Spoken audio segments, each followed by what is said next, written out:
Come on, Roscoe.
Dios Padre Nuestro, donde vives, Jesús Cristo, donde estoy.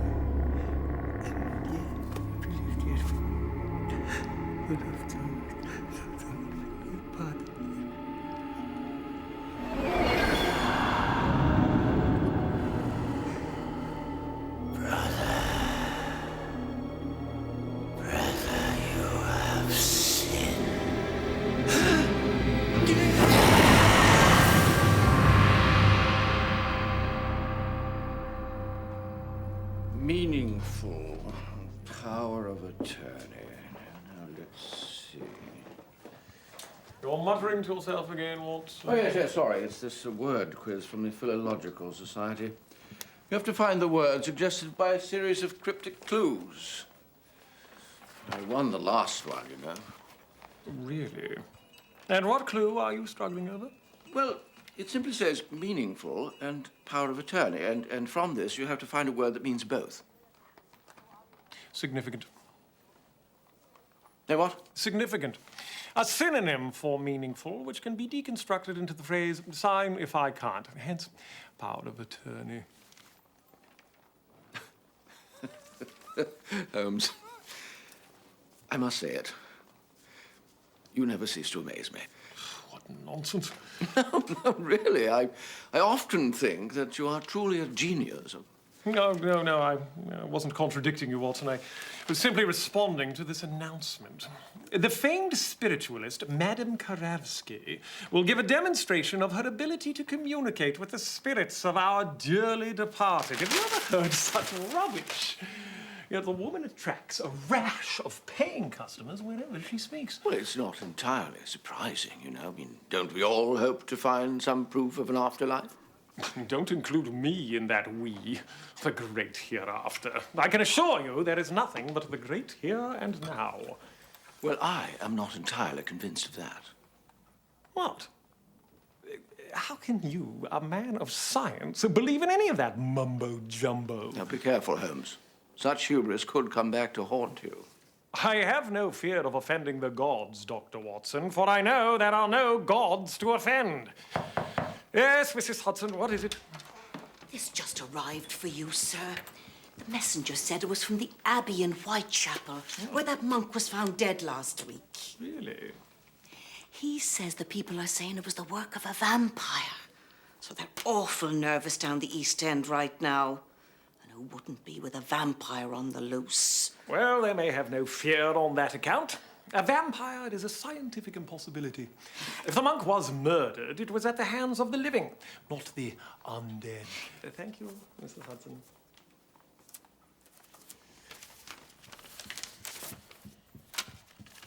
There are some things that science can't explain, sir. Indeed there are, Mrs. Hudson. Indeed there are. Have it your own way, sir.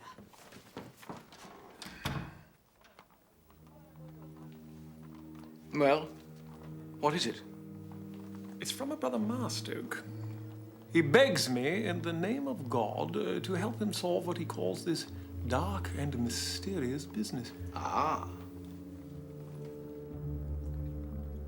Oh, you can't expect me to believe that there is any connection between my recent rejection of all things supernatural and the arrival of this letter. One must never thumb one's nose at the gods, Holmes. Nonsense. It's merely a coincidence. Oh, really? I recall a recent occasion where you told me you don't believe in coincidences. Yes. Well, It's a small sampling from the South American pantheon of gods and demons. Not at all the sort of collection one would expect to find in an abbey. I dare say there are those who would consider it a sacrilege. Quite so, Dr. Watson. But I am not one of those who considers ours the one true religion. God manifests himself in many ways, as does the devil. No doubt you are skeptical of such beliefs, Mr. Holmes. oh, I must confess to being somewhat agnostic on such issues, Brother Marstoke. Of course. But should you accept the task I have in mind, I suspect that your belief system may be severely shaken. I acquired the carving you were inspecting during my stay at our mission in Guyana. It represents Desmodo. According to the native peoples, Desmodo is a fearsome demon who usually appears as a giant vampire bat. Belief in him has become more widespread in recent years due to the rise in deaths attributed to him. And how exactly do his presumed victims die? Horribly. And slowly. Racked with thirst and painful convulsions. Well, as I recall, rabies is on the rise in the Americas. That was our assessment. And due to the large number of vampire bats in the region, it seemed only logical to connect the two. I assume you had no access to the anti-rabies serum developed by Monsieur Pasteur. None at all. We were at the mercy of the disease until the arrival of Brother Abel. He had made a study of tropical diseases and their prevention, from which he learned a new technique. Coating a captured bat with toxins. Precisely. Are you familiar with the technique, Mr. Holmes? I assume vampire bats are social creatures that spend a great deal of time in mutual grooming, so any bat coated with poison will be licked clean by other members of the colony, thereby killing them. Correct. Unfortunately, the theory and practice do not always coincide. Our efforts killed bats, but seemed unable to prevent the spread of the disease. Then the ritual murders began. The first to die was Brother Lee. He was discovered in the chapel by the mission housekeeper, Senora de la Rosa. He was slumped against the foot of the altar with a large vampire bat upon him. When it flew off, she realized it had been feeding from two open wounds on his neck. On the wall, a terrifying message was scrawled in blood. It read, "From hell. As you have sinned against me, so shall I exact my revenge. The blood of yours for the blood of mine." A terrifying message indeed, but my suspicions still incline towards a human hand. Understandably. But I have seen far too much of the devil's work not to believe in him. 2 nights later, he struck again. Word of the horrific events had spread terror amongst the locals. We were holding a meeting to try and calm their fears when Senora de la Rosa's son Hector burst in. He had been to the infirmary to visit Brother Abel, who was making a remarkable recovery from the disease. What he saw terrified him. On the floor, between the beds, he could just make out a large, bat-like silhouette crouching over the body of a man. As the creature turned to look at him, he saw... What exactly did he see? He says he saw the face of Desmodo, as clearly as we can see it here.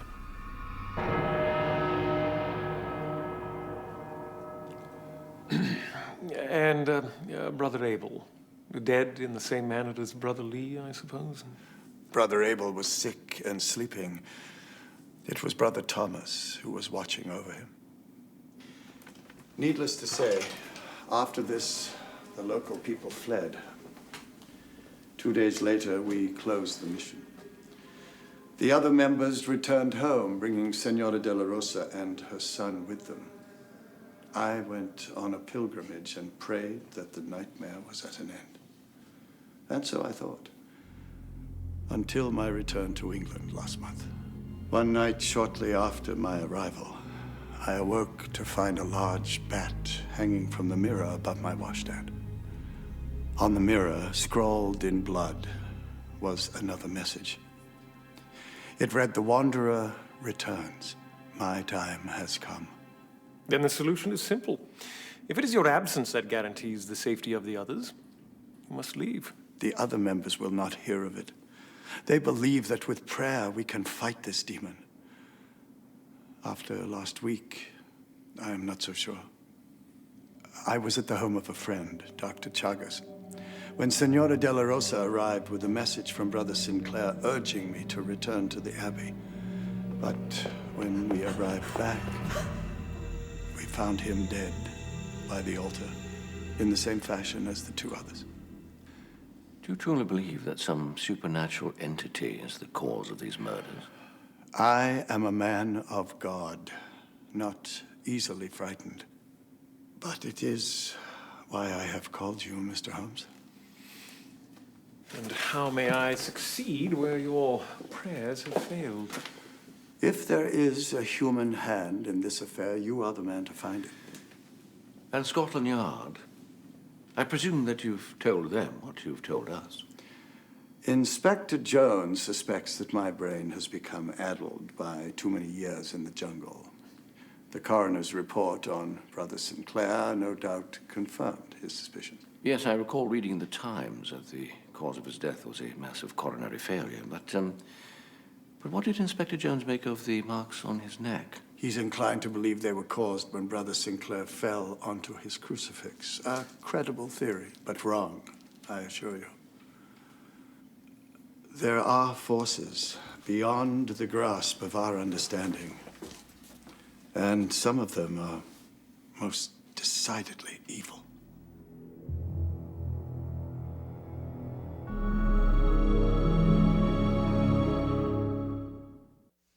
After supper, Brother Sinclair returned to work on the nativity scene in the children's chapel.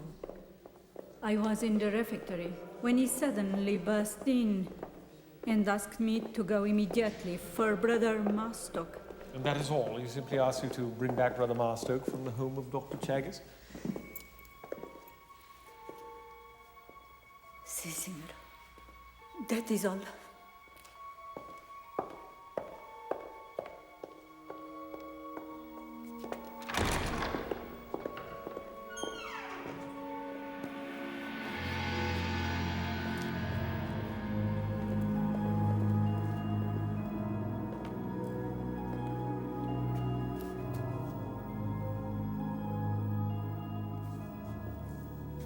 Were the front doors locked that evening?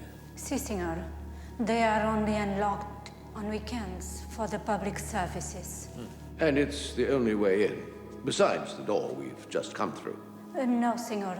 There is also a door from the graveyard into the crypt, but it is always locked. Well, thank you, Signora. We shall find our own way back. Oh, by the way, I couldn't help but notice your reaction a moment ago when I mentioned the name Dr. Chagas. What is it, Signora? Why does the mention of that name make you afraid? One must never argue with the Dampiro. It is he who brought the curse on this church. It is he.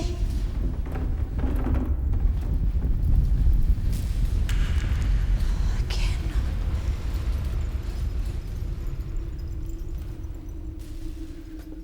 What on earth was that? An earth tremor, perhaps? But she seemed to imply it had happened before. Yes. And what of a reaction to Dr. Chagas? Strange, wasn't it? She referred to him as a dampiro. Does this word say anything to you? Other than its phonetic resemblance to the word vampire, no. Well, in certain European cultures, the dampiro is reputed to be the offspring between a vampire and a woman. I'm surprised you're so well-versed in vampire lore, Watson. I've done some reading, you know, and, well, like Monsieur Voltaire, I don't believe in vampires, but I am afraid of them. Holmes, all I'm trying to say is that you shouldn't take this talk of vampires and demons too lightly. There could be a kernel of truth at the heart of it. Perhaps. But until I see evidence to the contrary, I shall continue to believe that vampires and demons are simply the products of fearful imaginations. From hell, I am he. Not the good shepherd, not the redeemer. He who comes for the blood of those who have sinned against him. It seems our vampire has left his calling card. It looks like blood. Yes. See if you can scratch some off, will you? I'm going to have a look down in the crypt. It is not the dead we must fear, my friend, or the undead. It is the living.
Hibernating bats. Yes.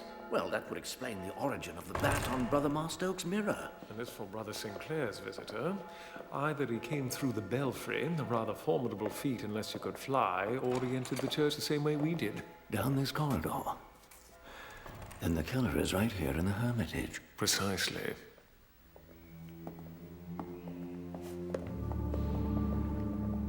It is therefore impossible to say whether the message threatens all, or just those of you who are in Guyana. So all must remain on their guard.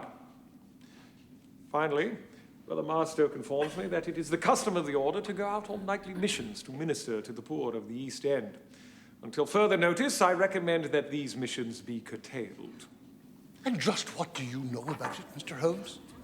If these walls and St. Justinian himself cannot shield us, then what difference can it make if we venture out into the streets of Whitechapel? Simply put, it makes it easier for me to protect you. For you to protect us? Good Lord! What arrogance! Let me tell you something, Mr. Holmes. I have seen this demon's work, both in Guyana and here in London. And the one who can protect us has far greater powers than you. Yes. Brother Calder, no one doubts that there is a demon at work here, but we must not rule out the possibility of a human accomplice. If so, Mr. Holmes is certainly our man. You are grasping at straws, brother. We all know what we're fighting and why. It was you who first brought the demon's wrath upon us, and it is only since your return that we have once again been cursed by its presence. If Mr. Holmes can be of any service to us, it would be to convince you to leave these walls and never return. Absolutely not, brother. We cannot allow this fear to divide us. Brothers, sisters! I no longer have the use of my eyes, but I can see clearly that the devil is trying to divide us. We must not let this happen. We must remain united. Yes, we must. But Brother Calder has brought up a good point. Serving the Lord is our life's work, Mr. Holmes. And that work cannot be done by hiding. Sister Helen is right. If we hide in our rooms, the devil has half the battle won. We must continue our missions. Very well, then. But may I suggest that none go out alone, and be vigilant at all times, even in broad daylight, for your enemy, whoever or whatever it may be, is certainly the most ruthless and resourceful of foes.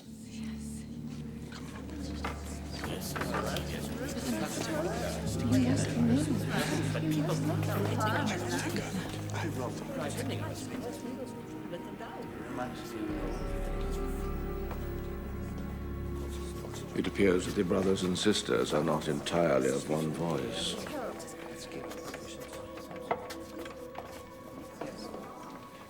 Brother Master,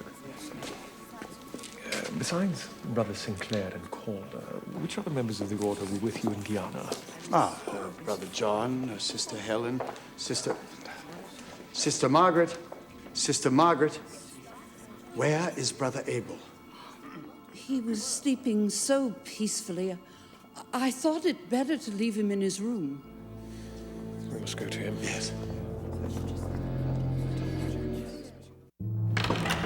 Brother Abel never fully recovered, so we moved him to the nuns' quarters where Sister Margaret cares for him.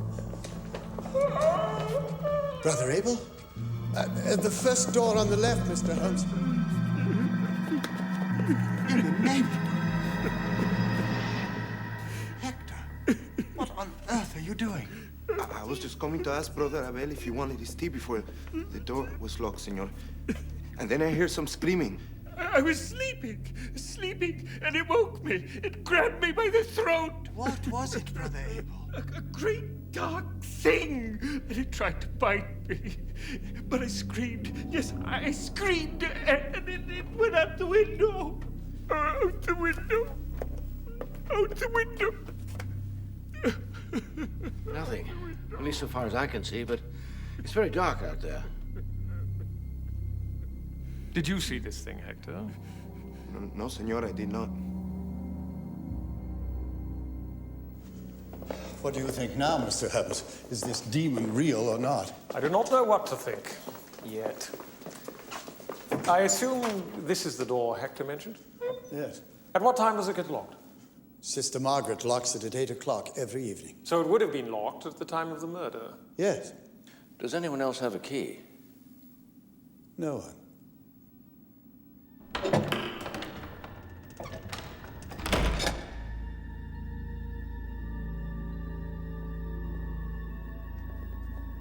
I pray that you can be of assistance to us in this matter, Mr. Holmes. You mentioned your visit to an old acquaintance on the night of the murder. Dr. Chagas. Yes, he is now in London to oversee the publication of his research. When I mentioned his name to Signora de la Rosa, she had a rather remarkable reaction. Yes, and she used a most interesting word to describe him. Dampiro? Yes.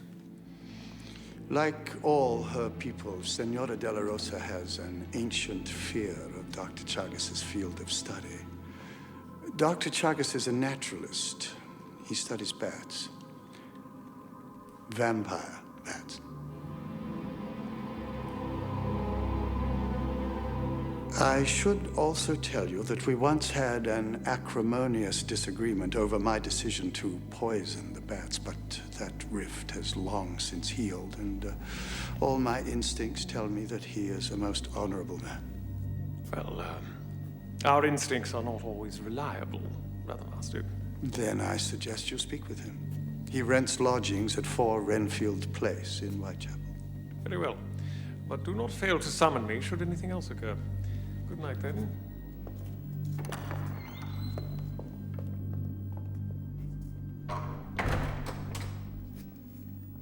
Well, it seems we have a rare little mystery on our hands. Rare indeed, and our day's work is not yet done. But I depend on you to inform Inspector Jones of the macabre note in the children's chapel. That should ratchet up his theorizing a notch or two.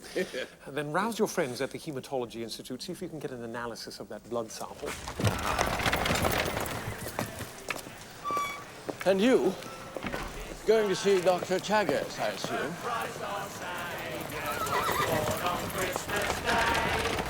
Holmes, what is it? Oh, nothing. Yes, I shall visit Dr. Chaggers, and then we'll resume our pursuit at Baker Street in the morning. Driver, come along, Watson. Right.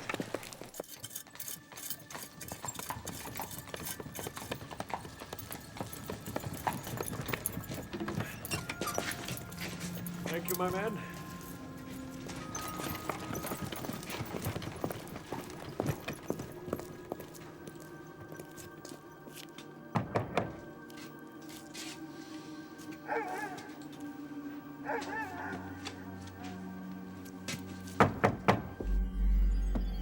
Who is it? Dr. Chaggers, my name is Sherlock Holmes. I've been asked by Brother Marstoke to look into the death of Brother Sinclair. May I come in and speak with you? I cannot help you. Good night, Mr. Holmes. Perhaps I can help you. There have been developments. The police will soon be knocking at your door. It's a question of motive, you see. And your quarrel with Brother Marstoke.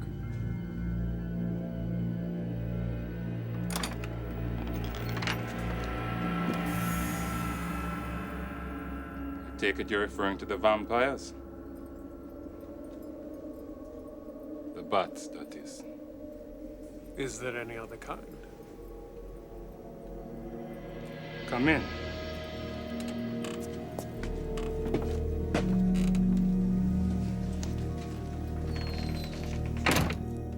Desmodontida tenacitus. Are you familiar with their feeding habits, Mr. Holmes? Natural history is not my forte, I'm afraid. Then permit me to enlighten you. The vampire bat first lands close by, then crawls forward onto its sleeping host. Its movements are so gentle and its teeth so sharp. The slumbering host never wakes or feels a thing. I assume these habits are also what make the bat so easy to catch. Yes. Which brings me to your disagreement with Brother Marstoke. What exactly took place? Bats are some of the most feared and least understood of God's creations. Such ignorance has given them a most unwarranted reputation. Yet it is a fact they often carry infectious diseases. Was Brother Marstoke wrong in wanting to destroy the roost in Guyana?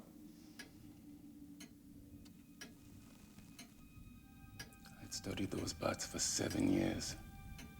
Never saw any sign that they were infected. And yet they were destroyed.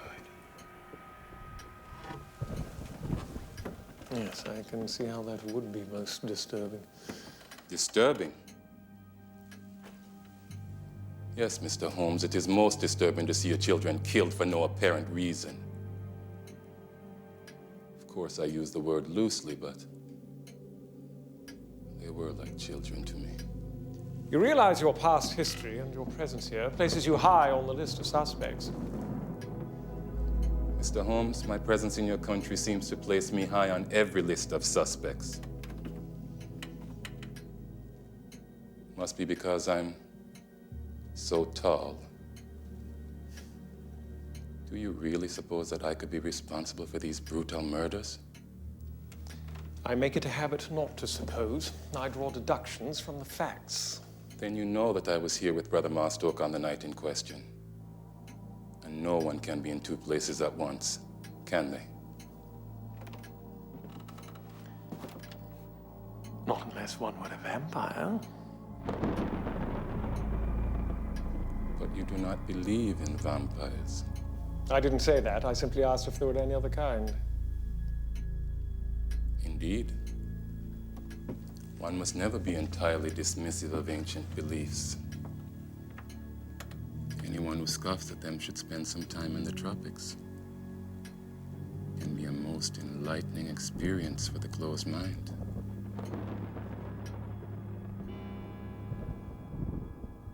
Good night, Mr. Holmes.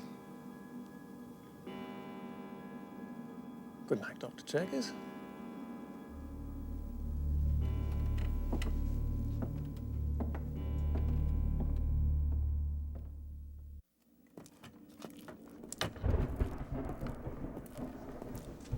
A raw night for such work, my good man. Oh, that's a fact, sir. No joy in it on a night like this. Tell me, are you familiar with Dr. Chaggis, who lives at number 4 there? Who might be asking? My name is Sherlock Holmes. Oh, what you doing down here then, Mr. Holmes? Is it about them vampire murders up at St. Justinian's?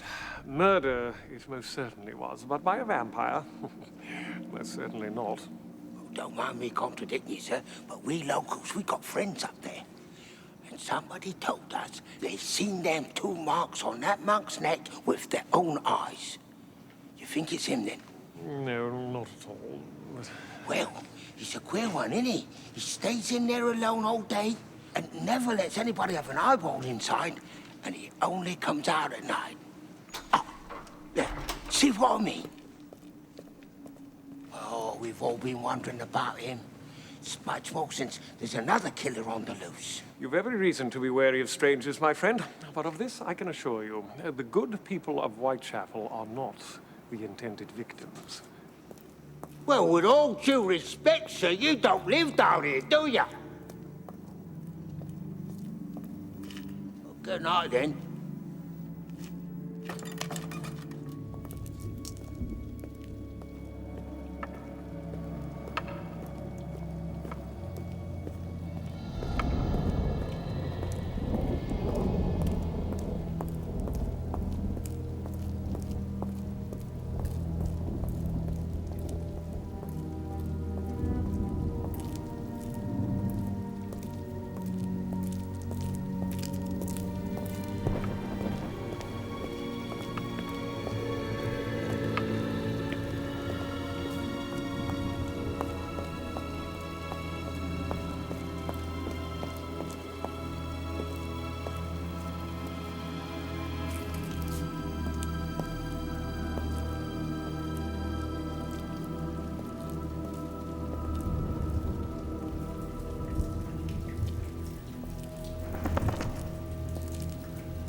Brother John, and best wishes for the coming festive season. God bless you, Mrs. Duncan.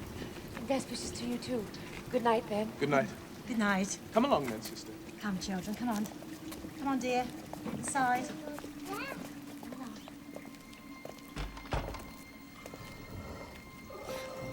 What was that? What? Shh! Listen. Hello in there? Are you hurt?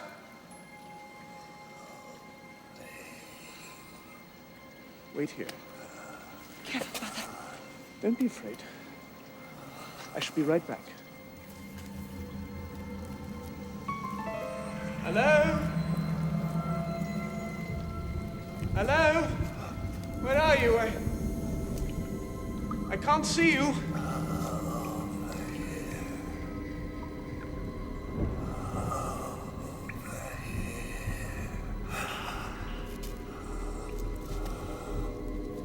Hello? Are you there? I see you now. I'm coming. There. There, my friend. What is it?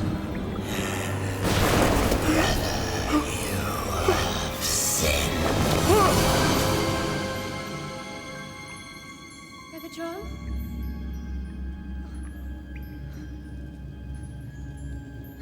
Brother John? Are you there?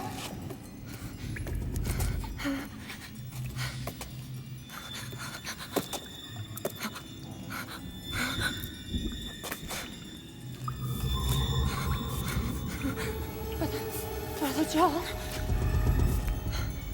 Brother John?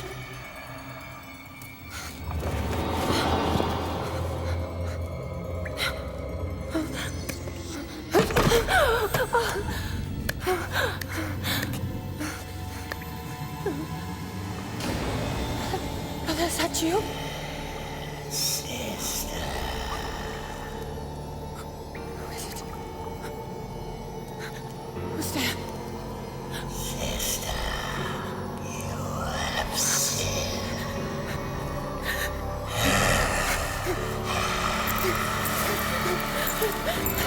In the name of God, be gone!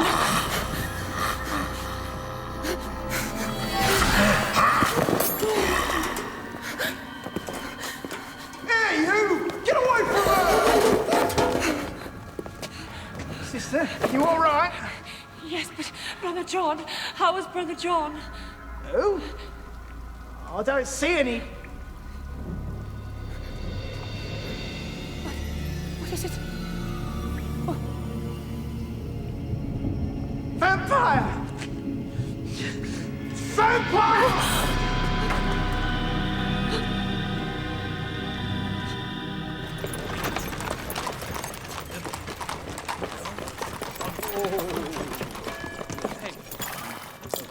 Thank you, my good man.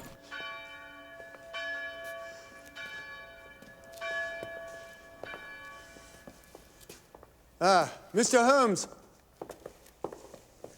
I came as soon as I got your message. How is Sister Helen? Sleeping. After the police finished their questions, Sister Margaret gave her a sedative. I must speak with her as soon as she wakes. Did any other members of the Order go out last night? Why, yes, several of them. All in pairs? All except for Brother Calder. I see. And the exact spot where the murder took place? An alley opposite 128 Demeter Street. Were any other members of the mission in the area at the time? Of course. Whitechapel is our parish. And you yourself did not go out? Why, no. But, Mr. Holmes, you persist in thinking that the killer is one of us. And yet... And yet your shoes are scuffed and splattered with dirt and mud. Not the shoes of a man who remained indoors last evening. Very clever, Mr. Holmes. But I went with... The police to identify Brother John's body, yes, of course. I was simply making a point. Truth is often a flexible concept, Brother Marstok. Point taken. But surely, Mr. Holmes, you can't suspect that I am in any way involved in these killings. Simply a question of being thorough. Surely why you hired me. Remain on your guard, brother.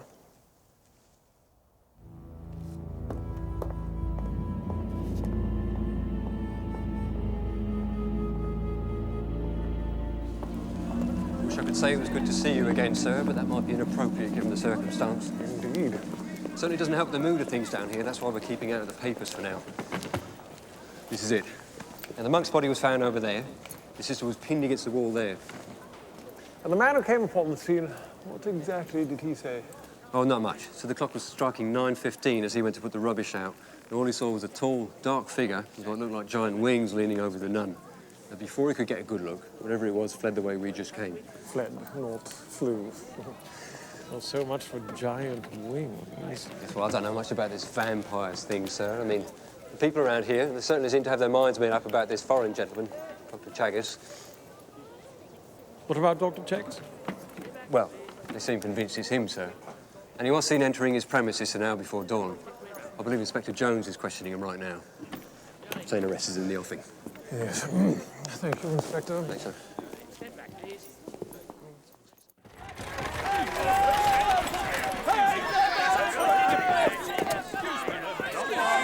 Back off now. You bring him out, man! Bring him out! Bring him out!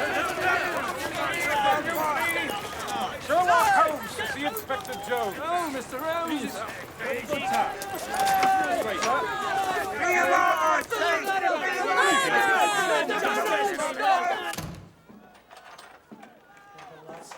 Out with it, man. Where were you? You prefer to... Holmes, who let you in here?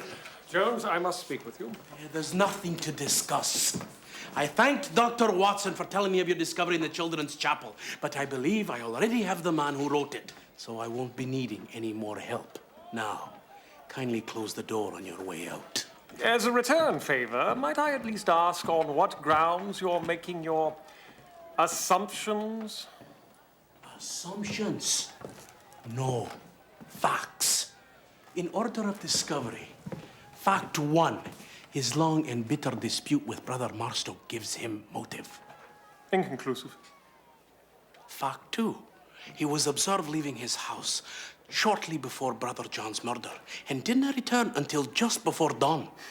Is it a crime to stay out all night? No, but fact 3, he refuses to say where he was all that time and has no one to provide an alibi. We had someone. Who? Me. I was right here with him, talking of vampires. The, bat variety, of course. Not humanoid. If you're trying to fool me, Holmes. Not at all. The workman told you he disturbed the killer at precisely 9:15, correct? Aye, correct. Yet I was here until shortly after that clock there struck 9. After which I saw him leave and go north towards Whitechapel Road some 2 or 3 minutes later, in the opposite direction to Demeter Street, and no man could backtrack and cover that distance in 10 minutes. Unless, of course, you think he could fly. You hear that out there, Holmes? I don't pay much heed to all this talk of vampires and such, and I little think that if we dragged Dr. Chagas out into the sunlight, he would dissolve into dust. But I intend to put an end to all this hysteria before it gets out of hand. So you'll arrest an innocent man? Fact 4. The gloves he was wearing. Notice the streaks of blood on the right hand. Oh, we'll wait and see what the analysis tells us. And then maybe we'll send someone out to synchronize the nation's clocks and watches.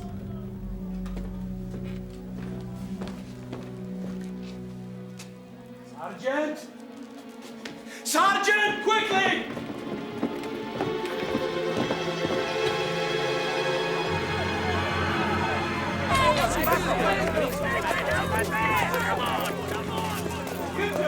Down the alley!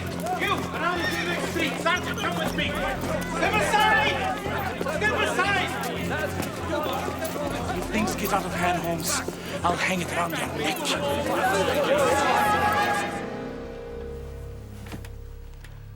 He holds you responsible. I hold myself responsible. At least I shall if there are murderous consequences. And you are convinced that Dr. Chagas is our man? No. But neither am I convinced that he is not. But it will make little difference if the mob catches up to him. Holmes, you mustn't torture yourself over something you cannot control. Do as you always do. Stick to the chase, follow through logically, and as ever, you will prevail. You're right, of course, my friend. But what happened to keeping my mind open to the possibility of the supernatural? Well, keeping one's mind open to one possibility doesn't mean ignoring all others, especially the logical ones. Right you are again, Dr. Watson. Come along, then. Very well. Where to? To see Brother Marstoke. Did you get the results from the Hematology Institute? Definitely not human blood. Just as I thought. Bat's blood, most likely.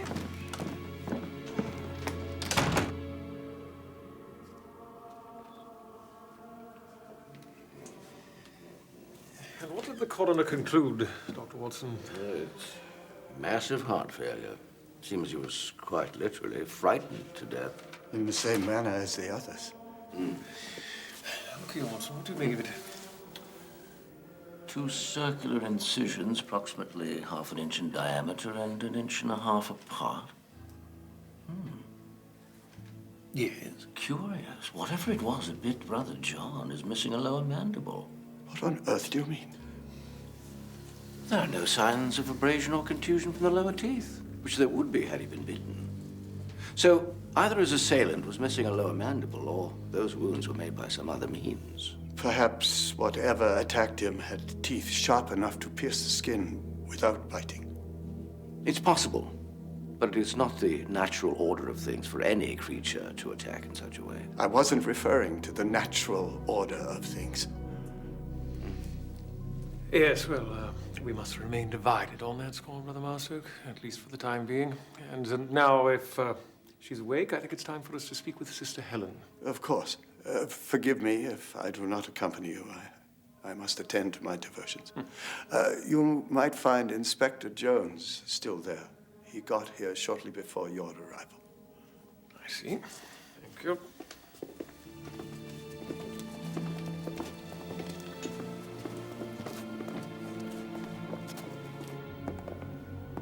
Does it occur to you, Watson, that Brother Marstoke seems rather too insistent with his fears of the supernatural? I think not. I think he wishes for you to keep an open mind. I do, which is why of late I've begun to entertain the thought that he does protest too much. You can't possibly think he has a hand in all this.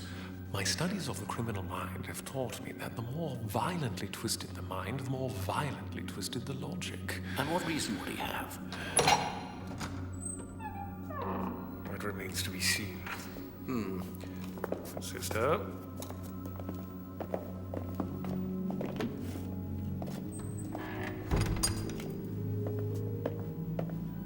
Vigilant as ever, I see. Yes, quite.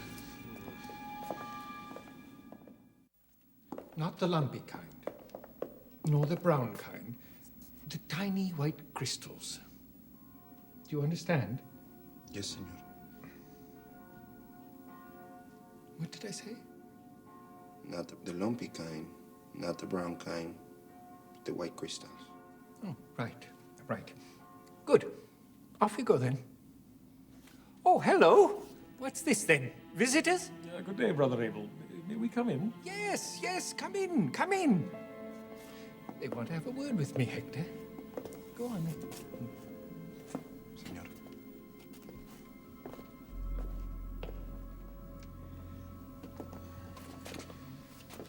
I do hope you're feeling better today.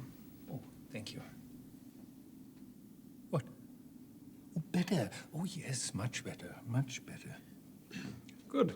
Then perhaps you wouldn't mind if we asked you a question or two about the fright you received last night? Oh, fright, yes. A terrible fright. I'm going to paint the bell tower, you know. Oh, yes, I see you were working on a new model, the Hermitage, is it? No, this is St. Justinian's. Oh, yes, of course it is. It's very good, too. Yes, this is St. Justinian's. And I'm painting the bell tower. Yes, well, we must be going, Brother Abel. Goodbye. No. Oh, goodbye then. Oh, well, good day, Inspector. I'm glad to see you can still smile, Mr. Holmes. But if I were you, I'd be a worried man. And since you're here, you might try praying that we find Chagas before he kills again. I appreciate the advice, but prayer is one thing I'm not very good at. Come now. It's not that hard. All it takes is a little humility. Then again, you're not very good at that either, are you? I know you're here as a guest of Brother Marstoke, but just make sure you limit your interferences to the grounds of the Abbey. I'll be keeping my eye on you, Holmes. Well...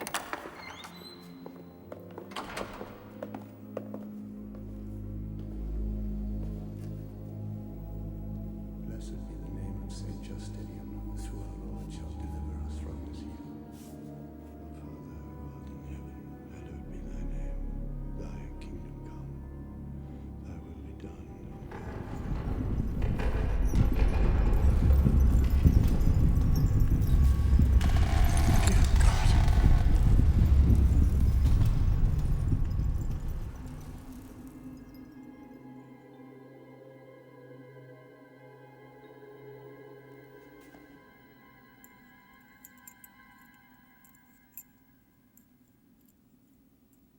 And the voice, can you describe it?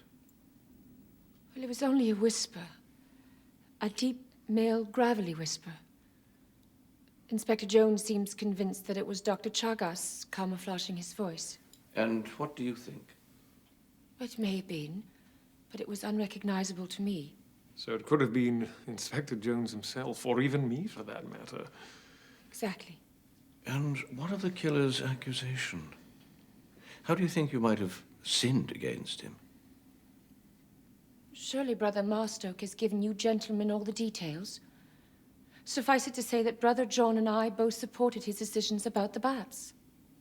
Forgive my bluntness, sister, but Dr. Watson was not referring to hypothetical sins against gods or demons. Is there any way you and the others may have grievously offended someone else, either within the order or without?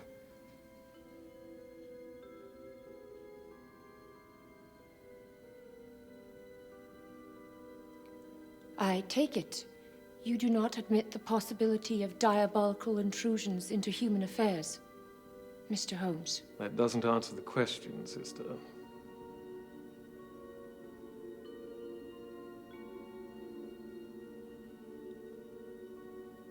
I can think of no other offense to either gods or humans that we may be responsible for. One last thing, and then we shall let you rest. I want you to think back to the exact moment when the door opened and surprised your assailant. Before the worker called out, did you hear anything? Such as? I have no wish to prompt you, sister. But please, go back in your mind. Think.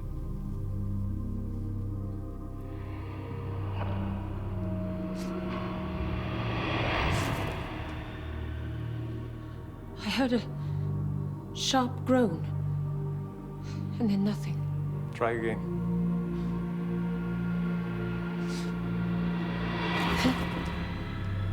No, nothing. And again.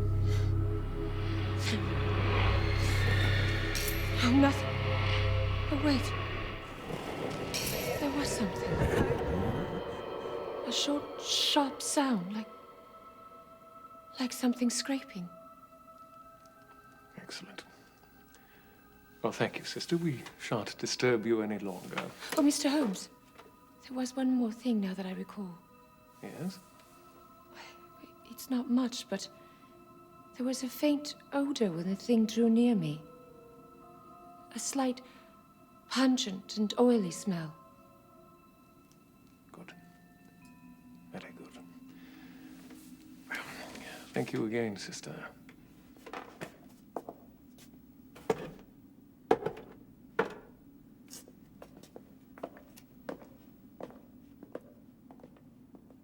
What was that all about? I was merely confirming a deduction. Which was? Not yet, my friend, lest it tempt us into theorizing before we have all the evidence. Sister Helen's reactions, however, did suggest a line of inquiry, something you yourself observed at the assembly meeting. Yes, Brother Calder. I suspect that beneath the calm surface of St. Justinian's, turbulent waters flow. Exactly. Let's plumb those depths, shall we?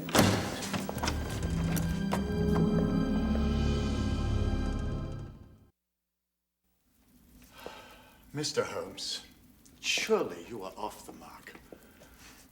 Yet when I put a similar question to Sister Helen, she had a most peculiar nervous reaction. And reflexes do not lie. And what might her reaction imply? Some collusion in a grievous disagreement that has impelled one of us to kill the others? Surely that is the stuff of penny fiction. It is the stuff of the Daily News. Brother Marstoke, I understand that a code of loyalty binds you, but if there is any internal conflict here which... Mr. Holmes, our order encourages lively debate, but I do not believe that any of our differences has any bearing on this matter. Ultimately, we all strive to be selfless. If I may be so bold, Brother Calder's reaction at the meeting last night was not entirely selfless. Brother Calder's reaction was not a sign of enmity, it was a sign of fear. And who can fault him for his fear? Then I assume you have no objection if I speak with him? None at all. But he is not here. He told me before leaving last evening that he had decided to stay the weekend with his sister in Bloomsbury. Does anyone else know of his whereabouts? No one. And the sister, do you know her address? Madame Karofsky, Blenheim Row, I believe. Yes, well, thank you, Brother Marstoke. Good day then.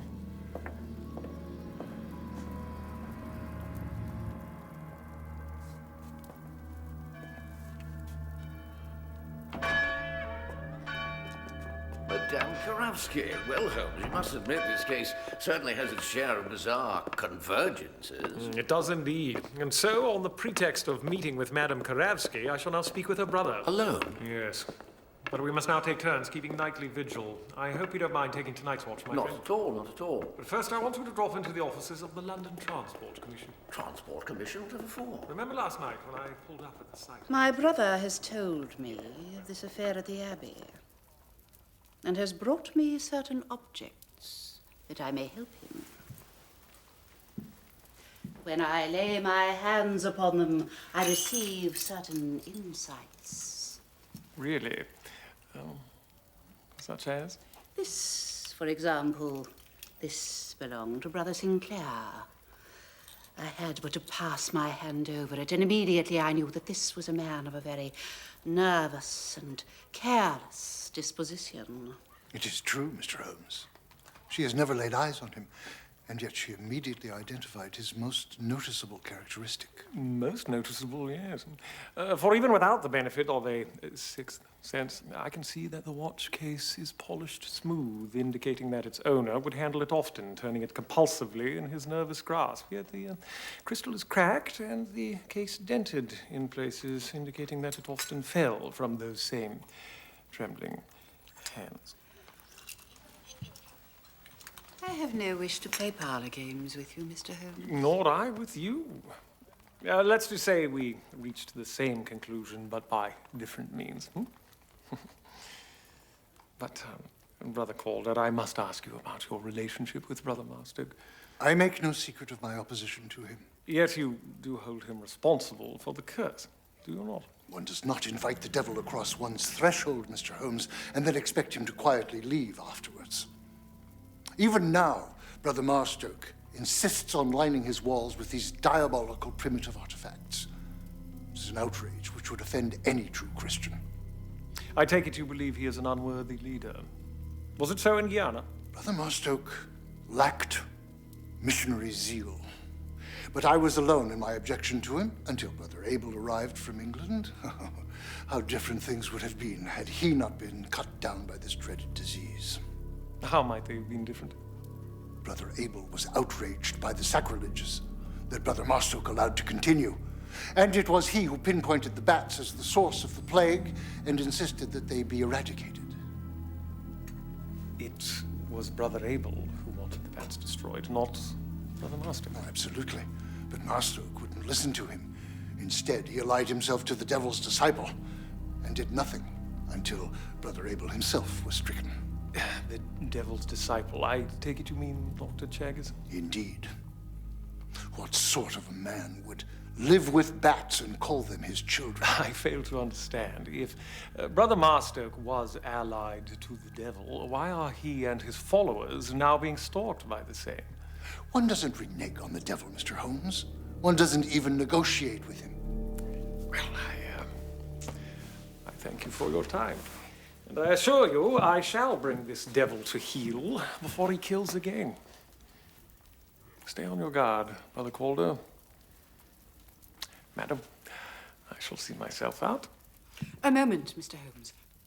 I've just had a most peculiar sensation, like a flash. I saw a church. The church may yet be your salvation, Mr. Holmes.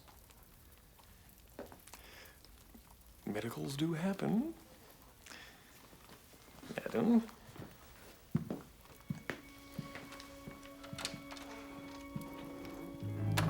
Well, this is most reassuring having you here, Dr. Watson.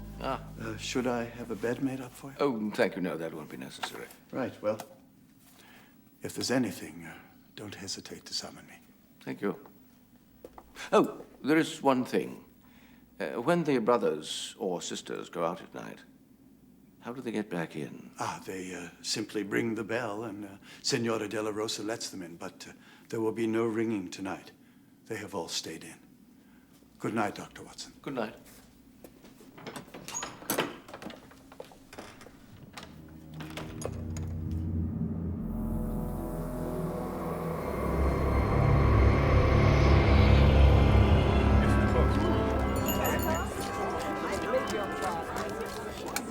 Thank you, Paul. Happy Christmas. Here you go, sir. Lovely old chestnuts. Thank you very much. Get your hot chestnuts.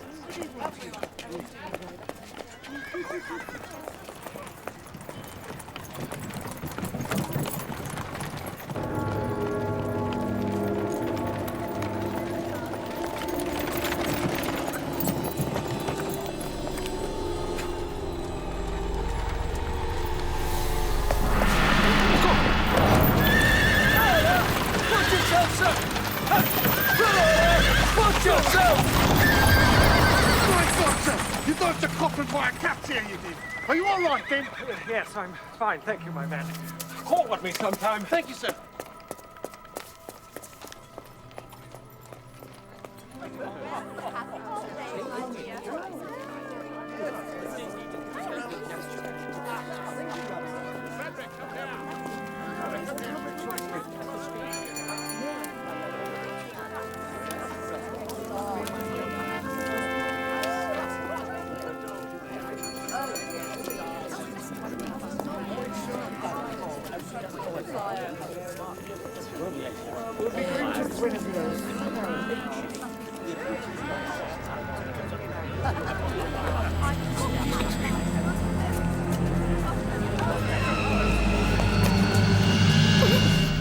Oh, excuse me, madam. I do beg your pardon.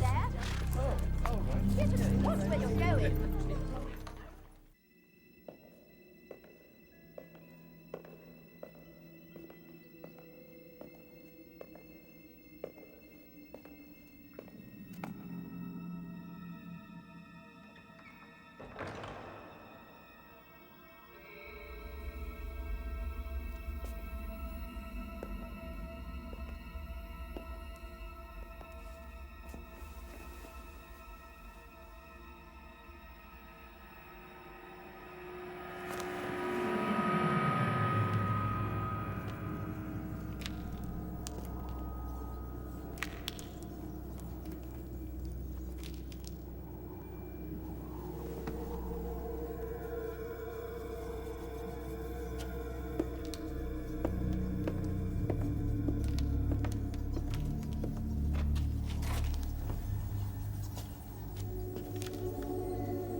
You there, stop.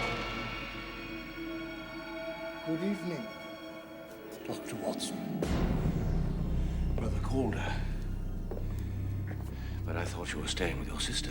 I intended to, but I decided to return early for Brother John's funeral. And is it always your custom to come in through the crypt? The crypt? I came in, as always, through the main door. But I didn't hear the bell. There was no need to ring. Hector was outside taking air. Said he couldn't sleep. And where is he now? I assume the air did its job, because he went to bed, as I intend to. Good night, Dr. Watson.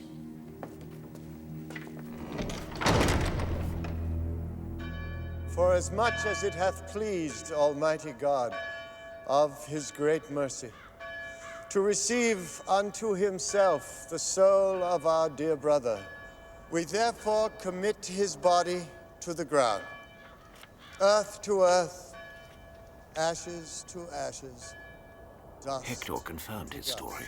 Always willing to lie for him. Do you think it was Brother Calder? One could certainly construct a case against him, but it is equally true of others. Who shall change our mortal body, that it may be like unto his glorious body, according to the mighty working, whereby he is able to subdue all things to himself. O merciful God, the Father of our Lord Jesus Por Christ, favor, Singer. who is the I must resurrection speak with and you the later. life, in whom whosoever believeth shall live, though he After the die. service, take Brother And Master whosoever aside with him, my liveth friend. and believeth Find out in how the him De La Roses came into his shall employ. not die eternally. Who also hath taught us. I have told you who is responsible, Singer. And yet I see you look with suspicion at my son. Until a case is closed, Signora, I have a habit of looking at everyone with suspicion. He is just a simple-minded child. Perhaps. But as Dr. Watson will attest, murder is not the private domain of adult geniuses. Anyone can do it. Indeed. What would be his reason? The monks had always been generous to us. And what do you suppose prompted this generosity? Christian charity or guilt, perhaps? I don't know what you mean, Singer. Yes, you do. Brother Marstoke was most candid with me about how you came into his employment. Were you not left penniless and without support after Hector's father and brothers were carried off by the disease, and was not Hector himself bitten but miraculously survived?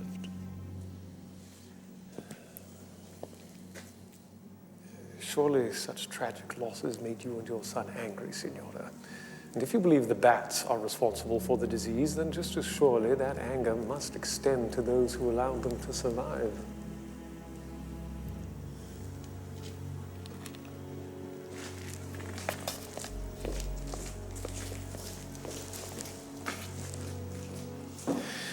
I begin to see a thread, Watson, but a little verification is in order.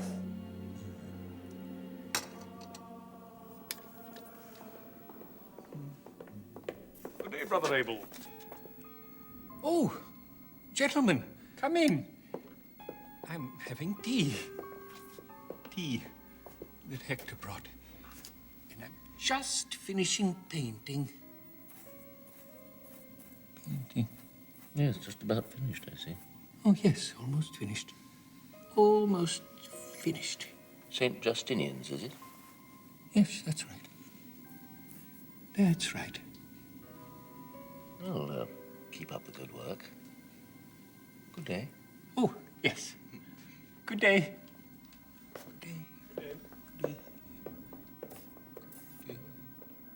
Yes, Brother John and I always went out together. And were there any people you visited on a regular basis? Of course. And since your return from Guyana, have you ever had the impression that you're being followed? Followed? Mm-hmm. By someone from the Abbey? Yes. Why, no. At least, not that I'm aware. Brother John never mentioned any such suspicion. What about Hector? Did you ever encounter him while you were out in the evening? Hector? Yes. Brother John did mention seeing him once or twice. But he's always running errands. Yes, of course. Sister, if you don't mind, I should like to perform a little experiment. As you can see, the pieces of the puzzle are almost in place, my friend.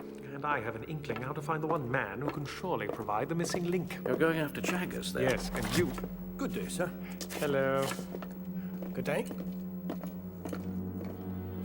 And you are going to the shop of Messrs. Heward and Parker in Pudding Lane. Heward and Parker.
Mr. Holmes. I've been expecting you. Myotis. The greater mouse-eared bat, I believe. Following our first meeting, I spent the evening poisoning myself with tobacco and reading Professor Litinsky's Bats of the Ancient World. A seminal tome. And what else did you learn? The sad facts of their decline. One of the largest species in Northern Europe, and one of the rarest. Possibly due to contamination of their habitat by wood preservatives used on attic timbers.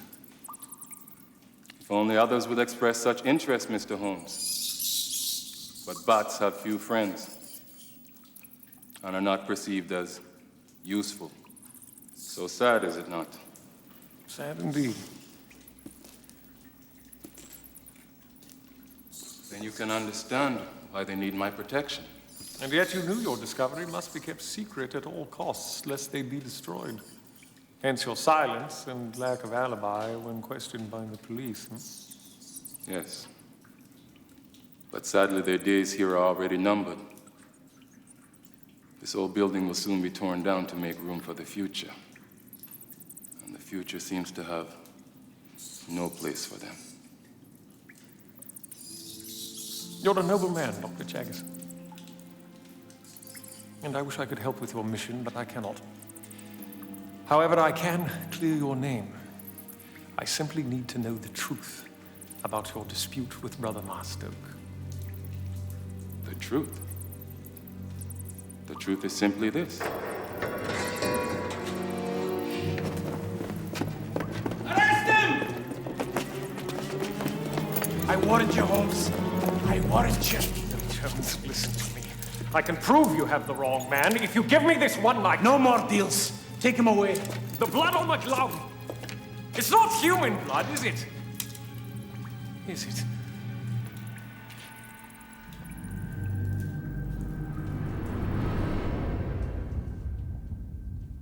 So, you sensed that someone was behind you?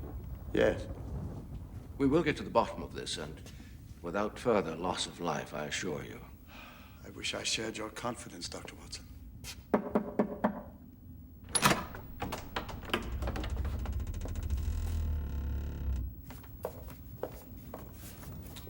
An urgent message for you, Singer. Thank you.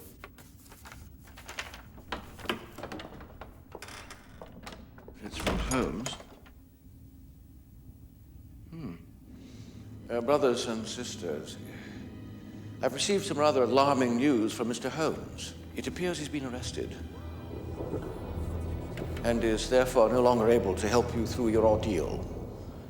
But more importantly, he states that, contrary to all his beliefs, he has become convinced that some demonic presence is indeed bent upon destroying us.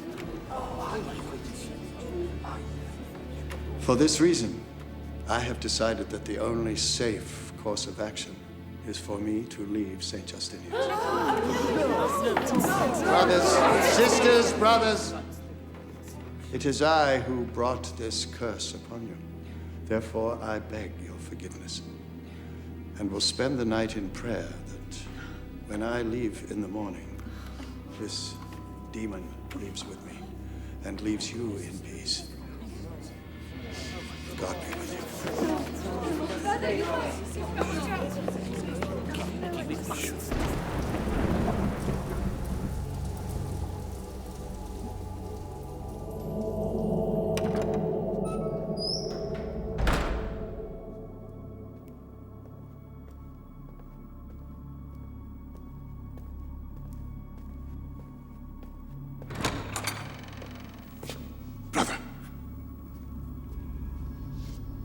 Your tempting fate being out here alone. I must pray before I leave, Brother Calder. Go back inside and keep yourself safe.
Let he who has not cast the first stone. Brother.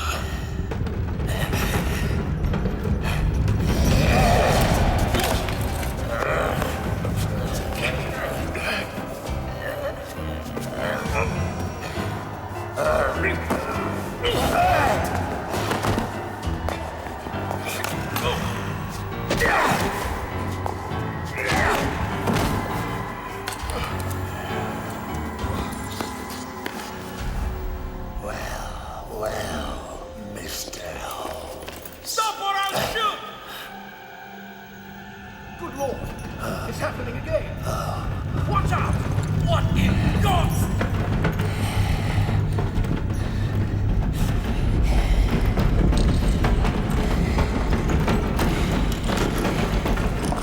See you in hell.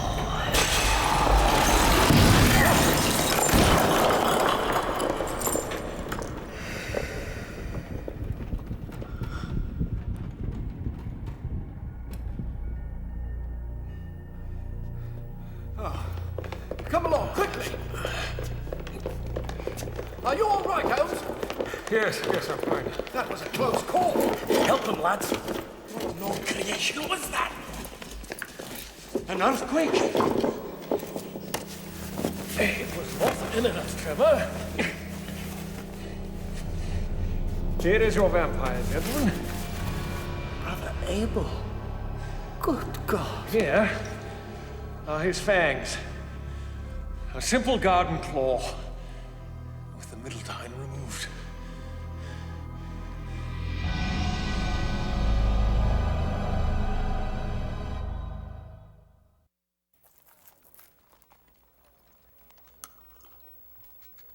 New pipe, Holmes?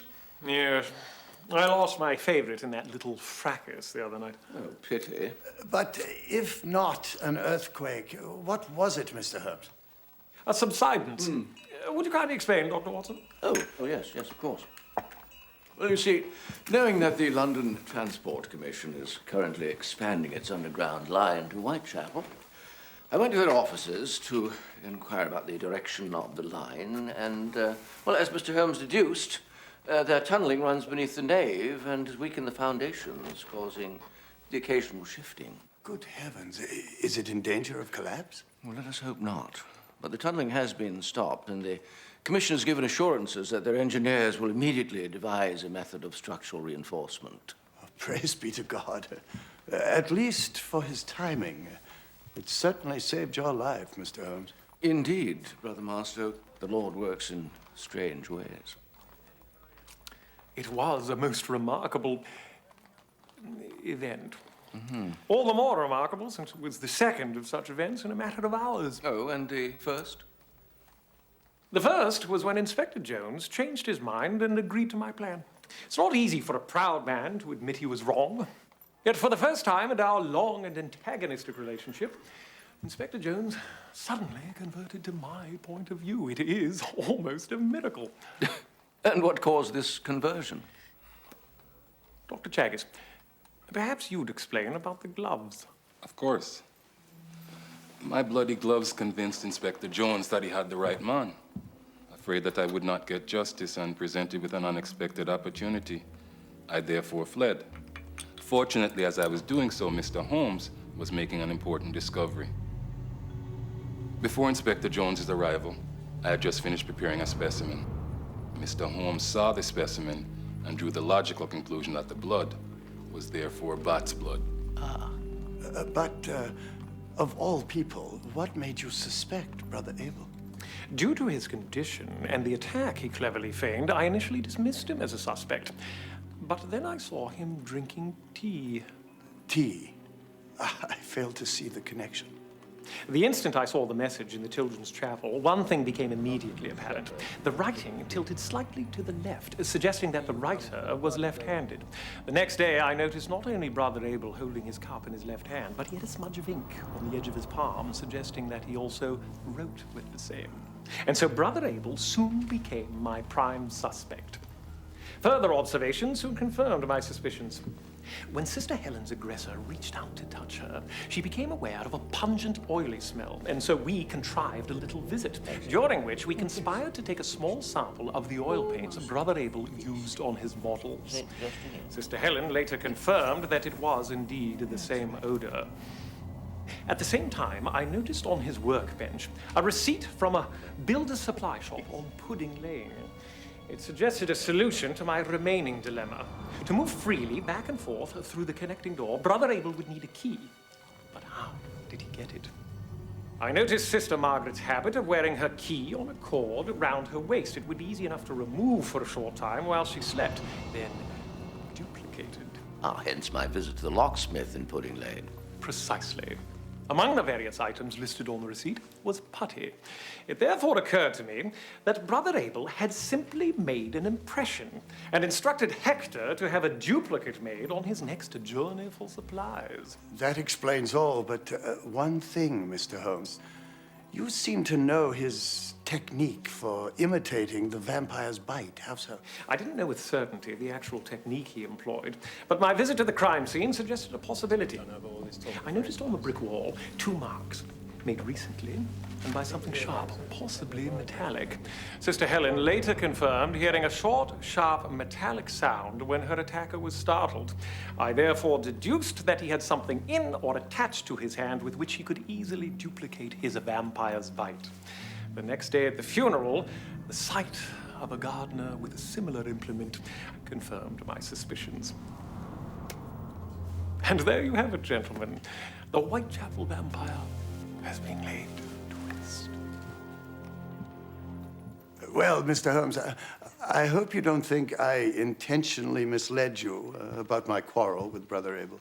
You told me what you thought was pertinent, but I knew Dr. Chaggis could provide the missing link. Perhaps you do so again, since Dr. Watson wasn't present. By all means. Brother Marstoke told you that we had argued over his decision to eradicate the bats. Brother Calder said it was Brother Abel who argued for their destruction. An outright contradiction. But both are true. It was only after Brother Abel was stricken with the disease that Brother Marstoke changed his mind. And then we came into confrontation. And therein lies the crux of the matter. Brother Abel was already outraged by your liberal attitudes and jealous of your leadership and support, was he not? Indeed he was. When he was finally stricken with the terrifying disease, he became a bitter, broken man with an unrepenting lust for revenge. So ferocious and unfailing was his rage that, feigning madness and incapacitation, he waited over a year for your return and the opportunity to exact his vengeance. But why did you not tell me of your conflict with him? Guilt has a remarkably binding effect on the tongue, Mr. Holmes. Well, I thank you deeply for your efforts, Mr. Holmes. I leave a troubled but wiser man. Such is life, Brother Marstoke. A series of lessons with the greatest for the last. And I, too, would like to thank you for your efforts on my behalf, Mr. Holmes. My pleasure. And good luck with your quest. Gentlemen. Dr. Watson. Good day.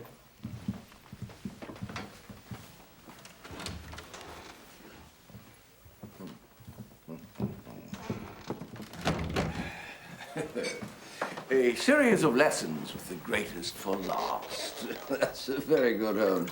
Very good indeed. Well, tell me, have you drawn any lessons from this? An awareness of forces beyond the realm of the senses, perhaps? I'm beginning to suspect that you are in the employ of Madame Karabsky, my learned friend. No, I'm simply curious to know if you now consider such things. After all, you did admit that the timing of the subsidence was remarkable. Remarkable, yes, but proof of divine intervention? I still think not. And what of Madame Karabsky's prediction that you would be saved by the church? I've been told the same by every churchman I ever met. Ah. Yes, Mrs. Hudson.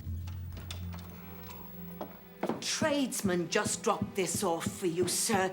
Says he saved your life the other night. Saved your pipe, too. My pipe? What a sterling fellow. Please, show him in. Can't do that, sir. He's gone already. Did you get his address, his name, any way to contact him? It says his name is Church, sir. Mr. Reginald Church.